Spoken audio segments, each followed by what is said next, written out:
We've got the engine compartment open. We're checking your air filter, all your fluids, all your running gear, your steering box, all your DOT check.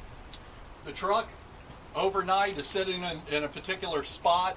What you're looking for is any leakage under the vehicle. So the engine itself, if you got a big oil puddle down there, that's going to tell you, hey, call it to the mechanic's attention. We've got some oil that's dripping. Is it coming from the transmission? Is it coming from the engine? Is it coming from the power steering? Where is it coming from? We'll continue alongside the truck. We have a couple of caps on the bottom of the silencers. Okay, going to pop both these caps off, and what we're going to do is we're going to drain any moisture that may have collected in these two chambers. These two silencers, all they are mufflers for the blower to silence the noise. If you were to take these off, it'd be really, really loud.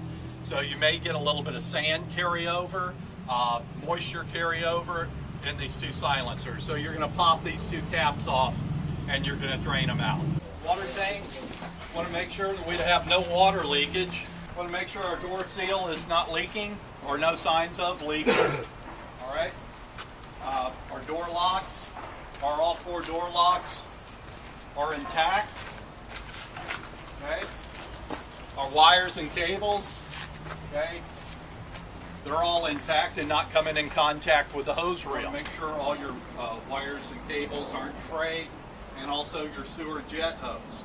You want to make sure that the condition of your sewer jet hose is okay, that you're not going to have a problem with it bursting and causing any bodily injury. Next item is your tachometer and your water pressure gauge.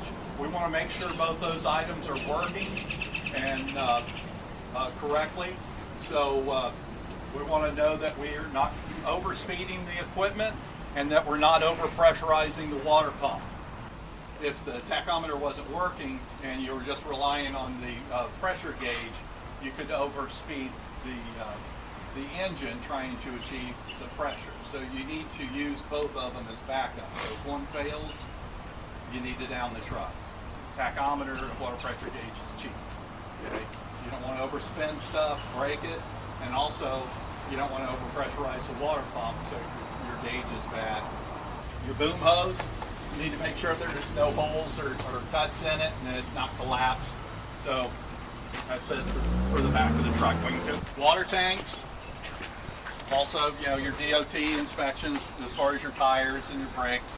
At the end of the day, when you're washing the tanks out and stuff, you have your handgun or you're washing everything out, it may be easier for you guys to go ahead and pull the filter and pull your caps off your Cyclone and go ahead and wash that at that time.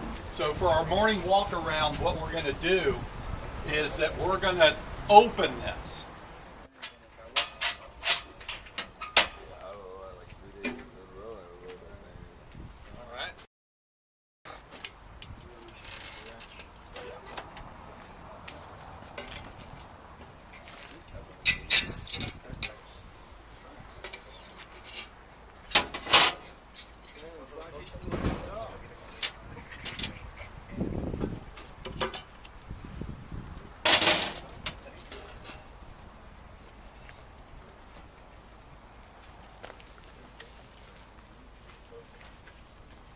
And your handgun, not at full pressure, just medium pressure. Just wash it off. Go on the inside and blow it out like that, and then flip it up and do the same thing. Just give it a good cleaning. Now on the water side, guys, very important. What we're going to do is we're going to close the water.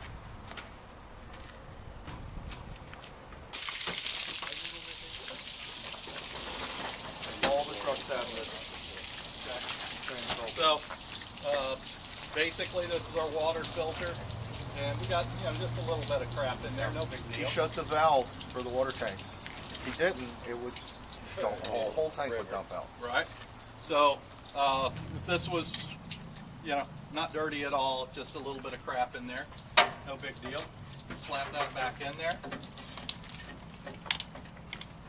After we turned that water back on, what we did when we pulled that filter out, we induced a big air bubble inside that pump.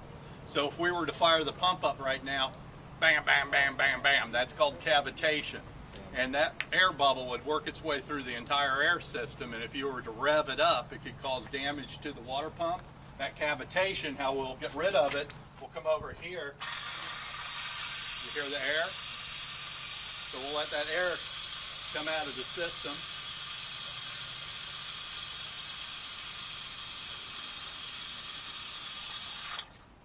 Next thing we're going to do is our oil level on the water pump.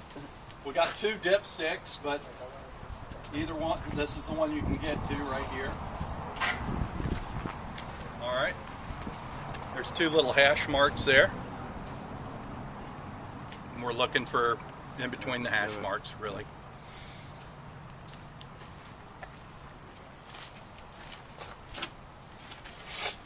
All right, very clear.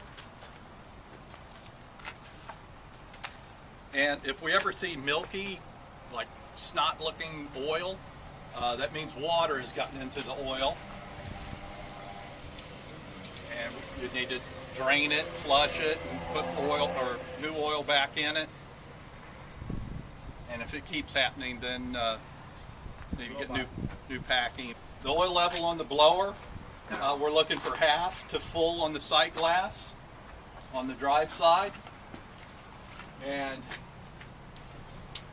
I don't know, can you see it on that side better? Over there. Next thing we're going to do is our oil level on the water pump.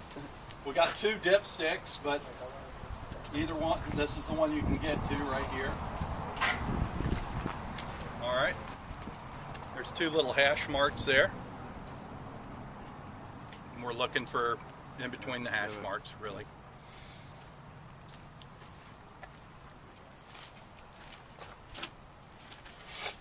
All right, very clear.